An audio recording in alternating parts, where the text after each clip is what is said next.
அதெல்லாம் வெறும் அட்டை, சும்மா தட்டுனா போதும், ஒரு சின்ன காத்தடிச்சா போதும், அதற்கு எந்த விதமான அஸ்திவாரமோ கொள்கையோ கிடையாது. இப்படி கொஞ்சம் கூட ரிலேட் ஆகாத ஒரு கம்பேரிசன் கொடுக்க முடியுது. சும்மா தட்டினால் காத்தடித்தால் போதும் என்று தாஜ்மஹால் செட்டாய் வைத்து கம்பேர் செய்ய வேண்டும் என்றால் விஜய் கட்அவுட்டுடன் தான் ஒப்பிடலாம். உண்மையான தாஜ்மஹால் கூட சுற்றுப்பயணிகளை தான் ஈர்க்கிறது. ஆனால் விஜய் அதைவிட மிக அதிகமாக அவருடைய உண்மையான நல்ல பண்புகள் மற்றும் செயல்களின் மூலமாக எண்ணற்ற மக்களின் இதயங்களை ஈர்த்திருக்கிறார்.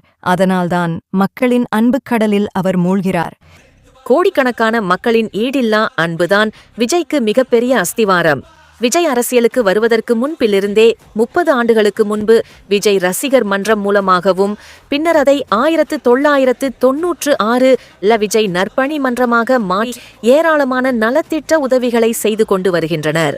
பின்னர் அதுவே விஜய் மக்கள் இயக்கமாக மாறியது.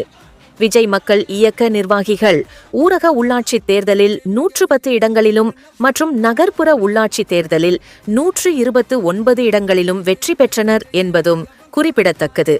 எந்தவித எதிர்பார்ப்போ சுயநலமோ இல்லாமல் தன்னுடைய பல கோடி வருமானத்தையே விட்டுவிட்டு மக்களுக்கு நல்லது செய்ய வேண்டும் என்பதற்காக மட்டுமே வரும்பொழுது மாற்றத்திற்கு புதிதாய் ஒரு வாய்ப்பு கொடுத்து எப்படி செய்கிறார்கள் என்பதை பார்க்கலாமே. பிடிக்கவில்லை என்றால் அடுத்த தேர்தலில் பார்த்துக் கொள்ளலாம். முதன்முதலாக வருவதால் ஆட்சியில் இருந்த பொழுது ஒன்றும் சரியாக செய்யவில்லை என்பது போல அவரை பற்றி குறை சொல்வதற்கும் எதுவுமில்லை.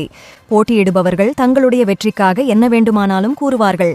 பொதுமக்கள்தான் மாற்றத்திற்கு என்ன செய்ய வேண்டும் என்பதை சிந்தித்து செயல்பட வேண்டும். ஆதி மத பாலின பாகுபாடு இல்லாத அதாவது செக்யூலர் சோஷியல் ஜஸ்டிஸ் ஐடியாலஜிஸோட நம்ம தமிழக வெற்றி கழகத்தின் வழியா உங்களுக்காக உழைக்கணும்னு நான் வரேன்.